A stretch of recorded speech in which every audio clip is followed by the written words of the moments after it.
সে বুটটা কাইলাই দিতে কওয়ার জিনিস তুমি না ওসমানের মতো আব্দুল লতিফের মতো হক করবা দলিল দিয়া? তোমার কি এটা তুমি বক্তব্যের ছাত্র যা করবে গালি গালাজ এটা তুমি করবা? চতুর্দিক থেকে ফোন আসতেছে, হুজুর যেন এটা দেখে, হুজুর যেন দেখে না। দুই কাজ করছে, মুরব্বী না।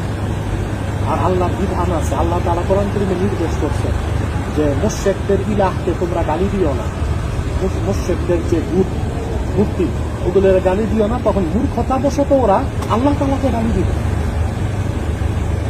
বুঝো না? একমাত্র অবলম্বন করতে হবে তোমার এটা বলা উচিত। তোমার যদি কিছু বলতেই হয় সেটা দালিলিক ও জ্ঞান ভিত্তিক হইতে হবে। কারণ এই যে মাসলাক রাজা দিন ইসলাম সবার আমাদের এই স্লোগানটা বাস্তবায়নের সমস্যা। হুজুর তো এরকম বুটটা কাইলা করে না। আচ্ছা, দ্বিতীয় কথা হচ্ছে তুমি তো স্পর্শকাতর বিষয়ে আমার অনুভূতি নিয়ে নেবা, জিজ্ঞেস তো করবে একটা, বুঝো না? আর দলিল ভিত্তিক কথা কইতে তার জিজ্ঞাসা হয়।